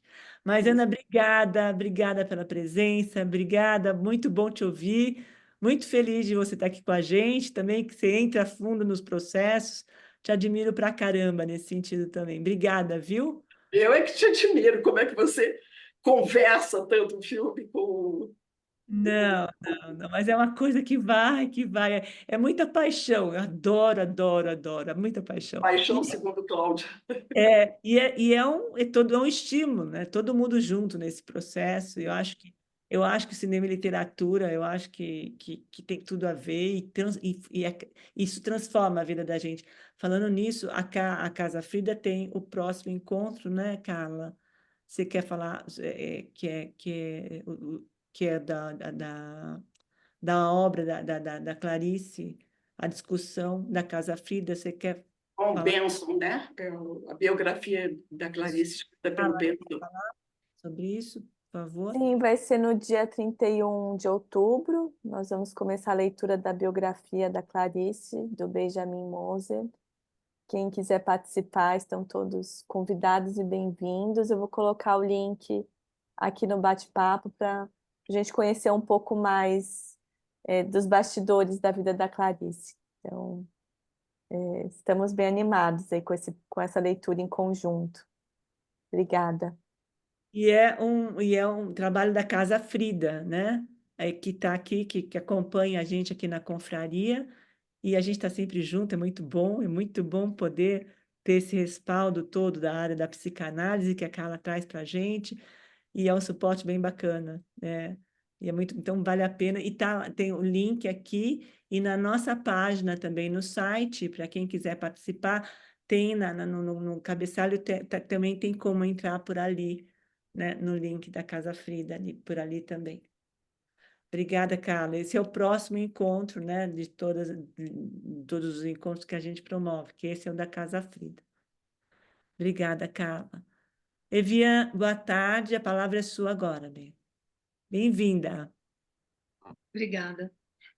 A gente quer falar, mas é muito rico, né? Tanto o filme quanto o conto. Então, boa tarde a todos vocês. Parabéns também, mais uma vez, pela escolha tão harmoniosa entre filme e conto. E tentar falar algo, se bem que já tem muita riqueza no que foi dito aqui, vou pegar acho que uns 2 recortes só. Primeiro, ter ouvido as colegas falarem e o quanto nós esperamos tragédia, muitas vezes. Ainda que o filme possa estar, de alguma forma, induzindo o quanto de nós, né, mesmo seres humanos, assim, o medo, muitas vezes, da felicidade. Então, sempre nós esperamos uma tragédia. E eu pensei aqui no filme, e foi trazido aqui a questão da música também, pela Ana Cristina, não tenho esse ouvido tão afinado, mas a música no momento do show das baleias, eu achei assim muito agressiva, sabe? E fiquei imaginando assim uma agressividade, um desrespeito com as baleias, né? Esse ruído, é a música, mas que poderia significar um ruído para um ser estava sendo domesticado, e era domesticado. E pensei assim, na moça, quando vai à discoteca e ela vai vestida de uma forma para se sentir desejada e atraída, e, ao mesmo tempo, exercendo uma atividade tão disciplinada, tão controlada, e chegando em casa depois de ter sido machucada, e levando, né, o Ali para dentro de casa, no primeiro momento não podia subir, mas no segundo momento ela decide que ele vai subir como uma provocação para alguém que ela depois diz, não tem mais medo de você.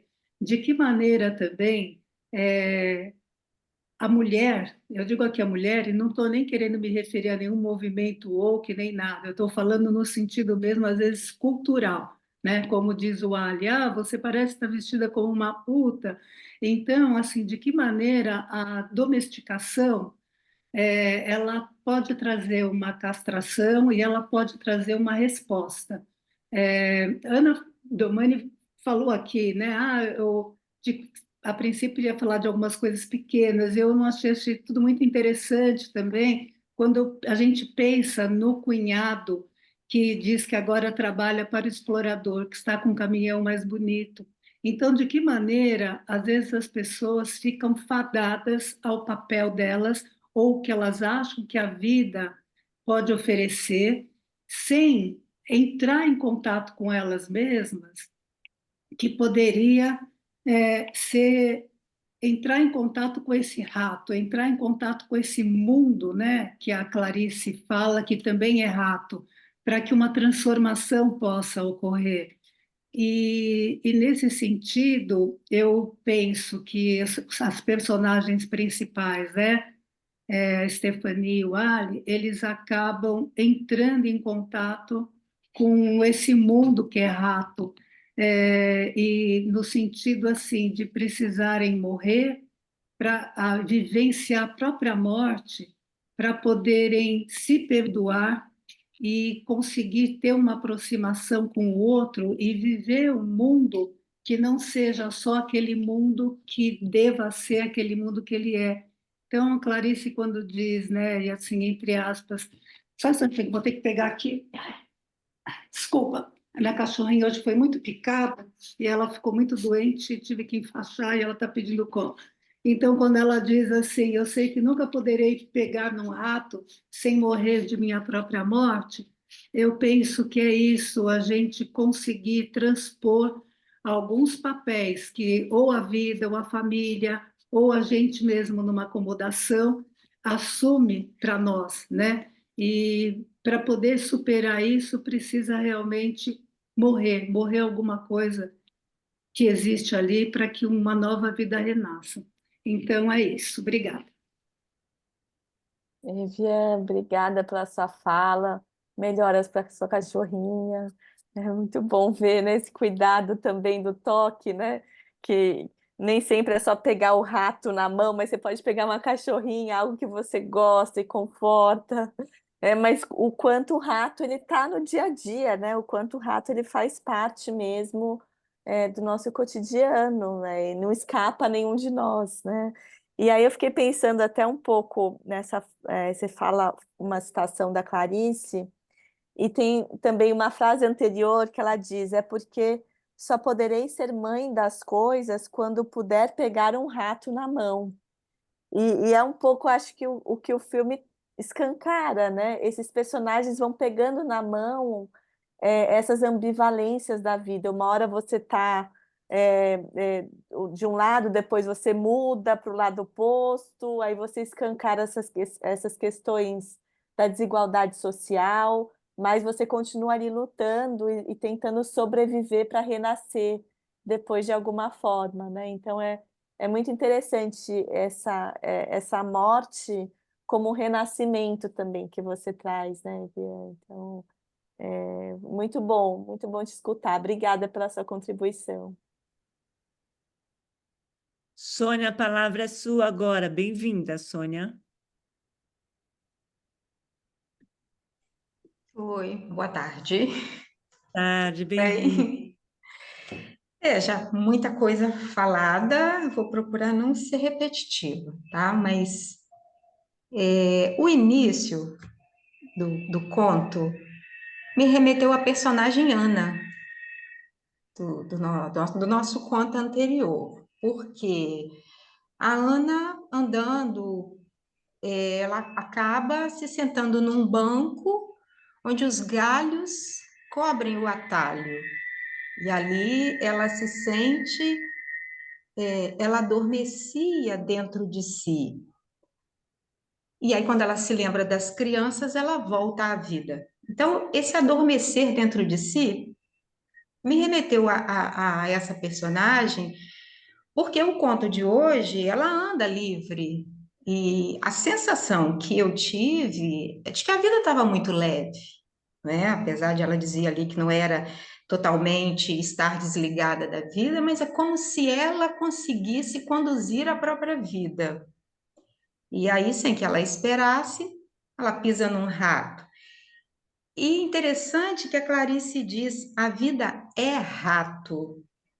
Me chama muita atenção a ausência do um. Ela não diz a vida é um rato, a vida é rato. Então, cada um aí que interprete a sua maneira essa palavra rato. E aí, quando ela diz que ela se sente mãe de Deus e ela ainda diz que seria sem prepotência, ou seja, ela seria mesmo uma pessoa completamente sem interesses, e que Deus se deixaria acarinhar sem nenhum compromisso comigo. Ou seja, ela não coloca nas mãos de Deus a responsabilidade pela vida dela. Mas quando o rato surge, ela começa então a brigar com Deus. E ela vai dizer que Deus pergunta, já que ela se assume também possessiva, autoritária, que Deus pergunta, ela entende assim: se eu também queria o rato para mim. E pergunta isso com ironia. Ou seja, a vida também completa, cheia de problemas. E quanto ao filme, a cena que me chama muita atenção é quando, você citou isso, Cláudia, ela sai do carro e vai para o jogo. E o filme mostra bem nessa cena as pernas dela. E aí eu entendi ali que a mulher se colocando na vida, da forma como a vida nos desafia. E me remete à Paixão segundo GH, quando ela fala sobre a forma que ela não sabia viver desorganizada, mas ela também não queria ficar procurando ou inventando uma forma para ela. Ela queria, entendo assim, que a forma surgisse e ela desse conta desse viver. Vejo o homem no filme, essa brutalidade para mim é só aparente. Na verdade, é um homem forjado pelas dificuldades, que precisou aprender a sobreviver, mas que no fundo, é a essência de que a Clarice fala, de um modo geral, nos seus contos. Então, na verdade, ele era contido porque a vida assim exigia dele. Mas no momento em que ele encontra alguém que o apoia, ele mostra a essência, essa essência que a Clarice parece buscar nas suas obras. E aí vem também a questão da mão, que a personagem GH, me parece, diz assim: estou tão assustada que só poderia aceitar que me perder, que só poderia aceitar que me perdi se imaginar que alguém me está dando a mão.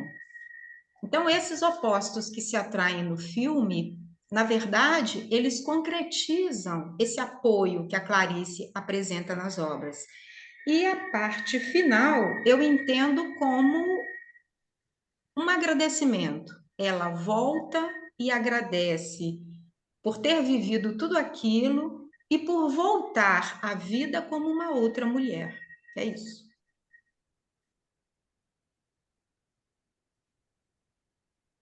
Obrigada, Sônia. É muito interessante esse ponto de vista que você traz também. Eu fiquei pensando um pouco nesse personagem do filme, que, né, tem um diálogo entre a irmã e a Stephanie, que a irmã diz que ele é muito bruto, que ele, né, é uma pessoa que não tem olhar tanto para o outro, algo nesse sentido. E a Stephanie responde: acho que você não o conhece, né? Porque ela via nele também esse lado que você está trazendo, né? Ele tinha uma sensibilidade e um olhar para o outro que era muito característico dele, né? Da forma que ele também se relacionava, mas tinha um cuidado, né? Mas era um cuidado, né, um pouco mais agressivo, digamos assim, né? Não tinha muita mediação assim de algo mais de uma sensibilidade, e que ela vai ensinando isso para ele no decorrer da história também, né? Nesse sentido, tem essa transformação que afinal é o que o amor proporciona de melhor, né? Essa transformação entre os dois lados, né? Esse encontro com o outro que te faz viver tantos outros diferentes de você mesmo, né? Mas obrigada, Sônia, pela sua contribuição, e que bom que a gente pode se dar a mão, né, no GH e perdoando Deus. A Clarice, é sempre bom a gente estar com as mãos dadas aqui para seguir com a leitura dela. Obrigada. E agora, Também, sim, cara, pois é. no Ferrugem e Osso também ela dá a mão para ele, eles se dão as mãos ali também, né? Como esse ato é importante, né? Muito bacana isso. E para acompanhar a Clarice tem que ser junto, tem que ser de mão dada mesmo. Ela, né, ela pede para que a gente faça dessa forma. Adalberto, boa tarde, que bom que você está aqui. Quero te ouvir agora, bem-vindo. É um prazer sempre poder te ouvir, Adalberto. Bem-vindo. Você me invocou, Cláudia, agora aguente. Eu estava quietinho no meu. E eu prometi, eu não falo hoje. Eu tive uma semana terrível, sou professor, estou professor, trabalho com crianças, semana da criança, ontem, véspera do dia da criança. Foi uma semana muito pesada, pessoal, profissional, pessoalmente também. Foi uma semana pesada. Eu anoiteci com dor de cabeça e amanheci hoje com dor de cabeça, tive que tomar um comprimido. E daí eu não quero pensar hoje, eu não vou pensar. 3 linhas de Clarice Lispector e eu estou pensando pro resto da vida. Clarice é assim, você não lê 24 páginas de um conto, é 5 linhas, é um parágrafo, e eu estou pensando para o resto do dia, provavelmente para o resto do final de semana. E já emendando, obrigado pela acolhida, Cláudia e confraria, e todos e todas. É, já estendendo aqui, alguém citou o conto passado, engraçado que esse conto passado me ficou atravessado. Eu não paro de pensar nele, sabe por quê? De algo que me veio de novo com esse conto de agora. E não foi por acaso que eu citei o Hermann Hesse lá atrás, lá no início. Eu disse boa tarde e logo em seguida já larguei. Porque Hermann Hesse está na minha cabeça desde o conto anterior. Porque eu acho que a Clarice faz uma coisa meio Siddhartha naquele conto anterior. Eu não sei se alguém se deu conta disso. E faz de novo nesse conto. E muita gente falou, acho que a própria a Carla falou ali atrás, da questão da felicidade, da questão do andar com essa tranquilidade, com essa coisa que eu já falei no encontro anterior, não, já que a Clarice é o mote aqui, né, nesses encontros, está sendo homenageada, eu digo, não vamos comprar a Clarice como cor-de-rosa, literatura cor-de-rosa. A Clarice era visceral, a Clarice era intensa, a Clarice tinha uma coisa que muitos desses autores têm, que era um mal-estar do mundo, às vezes. E isso está registrado em gravações de áudio, não de... Porque a gente tem aquela entrevista famosa dela para TV Cultura, que roda e já se banalizou, mas tem gravações de áudio, que o repórter pergunta: o que você está sentindo hoje, Clarice? Você não quer falar, Clarice? Ela, não. Ela tinha um problema na voz, né? Ela tinha enfim, alguma coisa pessoal dela na voz, a fonoaudiológica, e ela dizia, não, ela precisa daquele jeito. Não quero falar, mas por que, Clarice, você não quer falar isso? Porque eu não estou bem comigo mesma, eu não estou bem. A Clarice tinha esse mal-estar do mundo, e tanto que ela bota ali no início, bem nas primeiras 3 linhas, estava feliz. Ela não, a personagem não diz, eu sou feliz. Eu estou na condição de ser feliz agora, nesse momento, porque eu estou cor-de-rosa, eu escolhi estar cor-de-rosa, e leve, e amorosa, e o mundo é tudo cheio de luzinhas, e maravilhoso, não tem percalços, é como a gente quer imaginar, e daí a gente encontra um cego, e daí a gente questiona, mas quem é mais cego? É a gente que fica fazendo de conta que o mundo é cor-de-rosa, e cheio de luzinhas, ou como na própria música mercantilista da Katy Perry no filme, você é um fogo de artifício, somos um fogo de artifício, fireworks, né? Vá lá e brilhe quando ela joga o braço para trás, né? E acho que não é por acaso, né? Eu sempre trago aqui a produção de sentidos, né? Que os diretores botam, né? E fazendo essa associação meio louca. E daí o que acontece? Ali você pergunta, mas quem é? O Siddhartha, porque o Siddhartha fazendo essa relação, né, o Siddhartha tem isso, né? Quem vê a história do filme, ele era um príncipe rico, protegido, que ele não vê o mundo, ele não sabe como é o mundo lá fora. E daí, de repente, ele sai e vê que há degeneração, envelhecimento e morte. E a mulher pisa na morte, né? Não no sentido bom que seria que quem nos dera a gente todo mundo pudesse pisar na morte, né? Vou lá, boto o pé nela, ó, maldita, você não vem não comigo não, que eu vou ir. Mas não, mas ela pisa na morte, mas eu me lembro muito da minha infância, que eu fui criado no campo até os 13 anos e se matava muito bicho, né? Essa atitude visceral. E eu agarrei um fígado uma vez, eu sei por que cargas d'água eu tive que agarrar um fígado de um boi. Gente, eu decidi que eu nunca mais comeria carne pro resto da minha vida. E eu agarrei a morte, né, ali, literalmente. Isso me veio na cabeça agora com muita intensidade dentro desse conto. E o outro também, né? Que você vê, você tem que descobrir em algum momento que a gente não é todo esse amor. Eu não quero falar em amor de Deus, que a gente fica muito girando, né, nesse círculo, né? Por isso que eu quis ir um pouco além, que é essas questões que me levantam, né? Será que a gente é feliz ou a gente está feliz por uma condição de uma sociedade urbana, patriarcal, machista que o personagem ali representa, ou se a gente está indo com a multidão, está indo. E a outra questão também que eu vejo é a questão da questão da orca, porque a orca, na verdade, não é uma baleia, né? Ela é um golfinho.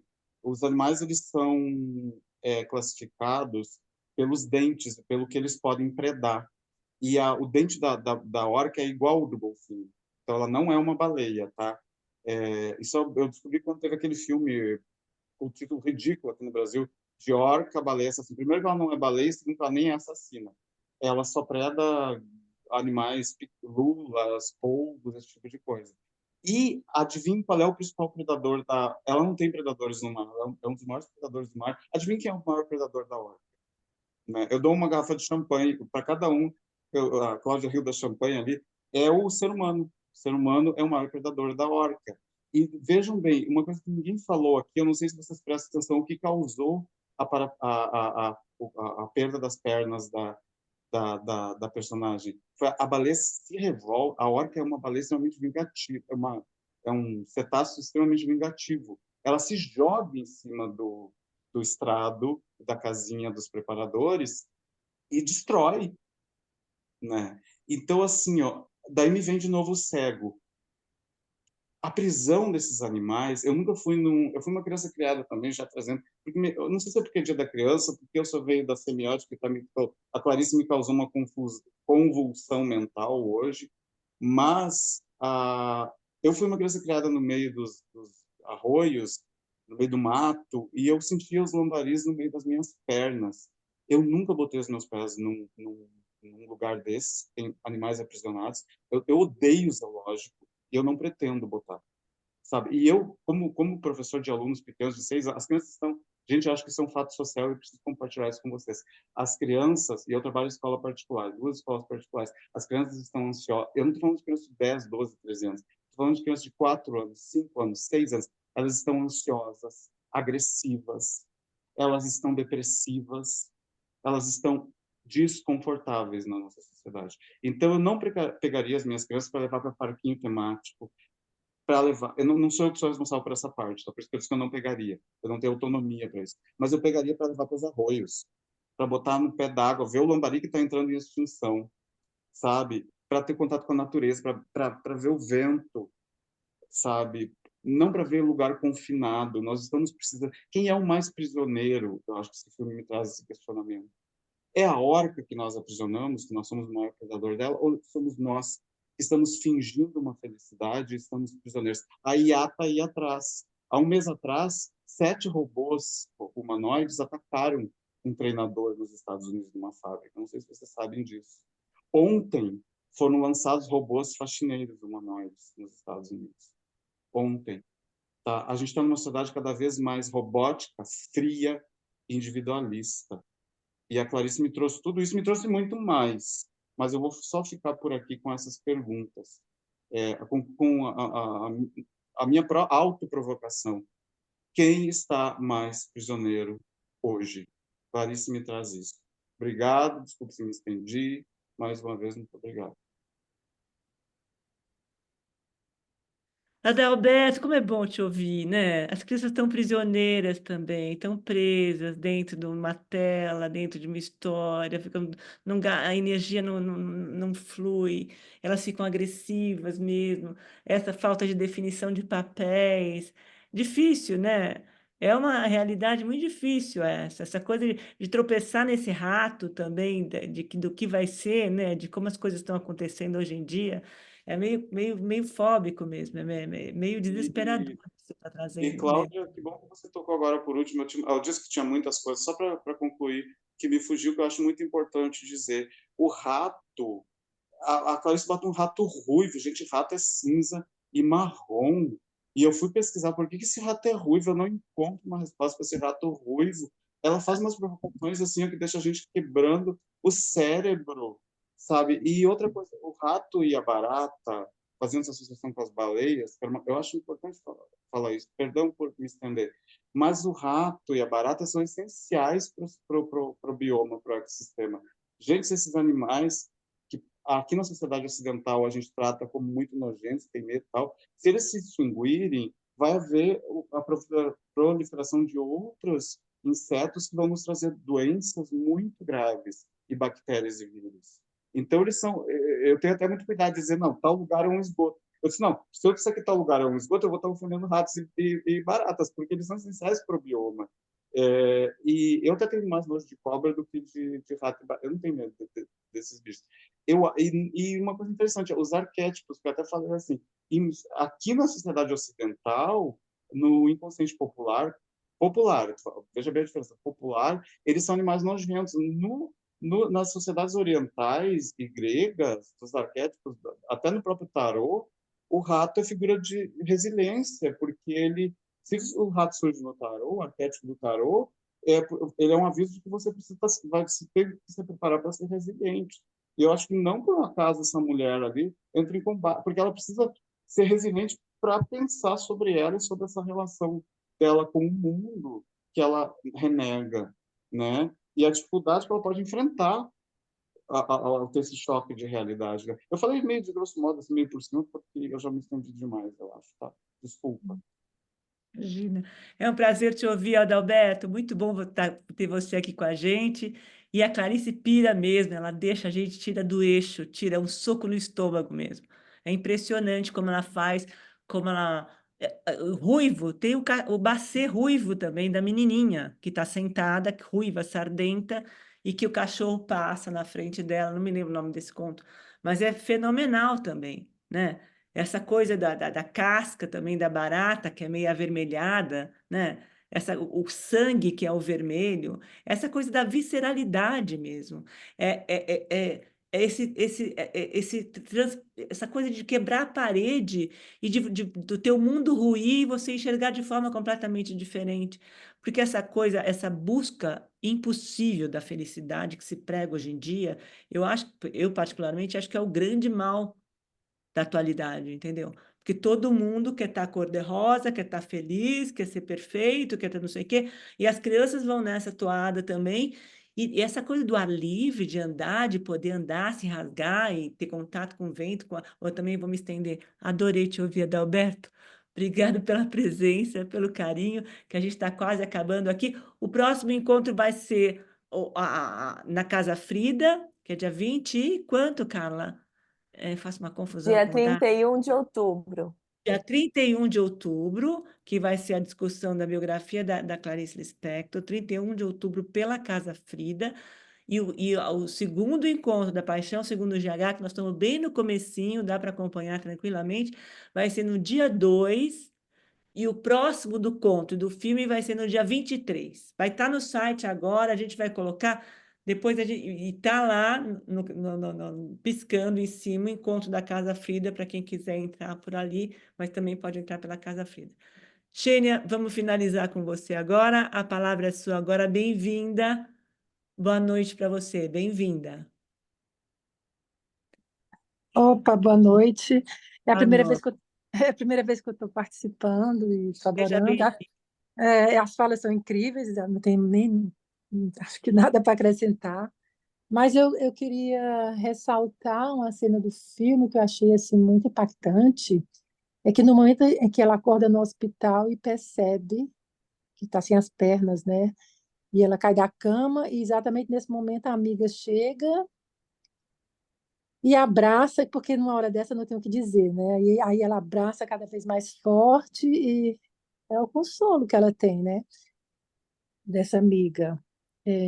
E depois, outra coisa também que me chamou a atenção foi a naturalidade com que o Alan oferece para quando ela quiser sexo, né? Ele está disponível, achei isso bem natural. E todas as coisas que vão acontecendo durante o filme, ela vai recuperando a poesia, né? Achei isso bem bonito, recuperar a poesia, né? De viver da vida. É isso. Obrigada. Que bonito, Xênia, recuperar a poesia. Eu acho que é disso que o mundo precisa. Acho que é disso que as crianças precisam, essa sensibilidade, esse mergulho na leitura, esse mergulho na vida, no tempo, na natureza. É uma realidade completamente diferente do que a gente está vivendo. Quero agradecer a presença de vocês. Obrigado pelo. Venha sempre, Xênia, com a gente. Será muito Obrigada. bem-vinda. Obrigada pelas falas, obrigada pelo encontro. Eu saio renovada, é tão bom. O próximo a gente já havia discutido, mas é um filme muito sério, que chama Por um Mundo Melhor, e o conto é Felicidade Clandestina, da Clarice, que a gente vai brincar com a Clarice nessa história, mas a gente vai estar junto novamente, então a gente pode se encontrar agora na Casa Frida, no dia 31, no dia 2 com A Paixão Segundo GH, e no dia 23 com Por um Mundo Melhor, Viva Adalberto, e Felicidade Clandestina. Gente, muito obrigada pela presença, muito obrigado pelo carinho. Um beijo grande para vocês. Aninha, adorei te ver. Beijo. Bem-vinda, obrigada, Maria. Terezinha, querida, um beijo grande. Chico, senti falta da tua voz, da tua história. Bem-vindos. Yolanda, muito obrigada. Ana Cristina, uma delícia. Maria Pieper, obrigada pela presença. Lucila, mesmo sem rede, você é uma querida, obrigada. Luciana, obrigada pelo carinho. Sônia, Casa Frida, Ana, Maria Augusta, Evian, obrigada, melhora o seu cachorrinho. Adriana, beijo, gente, uma boa noite para vocês. E tchau, Daniele, obrigada. Tchau, Luciana. Maria Tereza, Obrigada, boa noite. tchau, gente, boa noite. Uma boa Guardamos vocês. Tchau, Até. pessoal. noite, obrigada. Tchau, boa noite, pessoal. Obrigada Prazer. pela gentileza de vocês também, viu? Nos recebem. Vocês são muito Carla, Cláudia, obrigada. obrigada, obrigada, Cláudia. Obrigada, gente. Obrigada. Beijo, boa noite.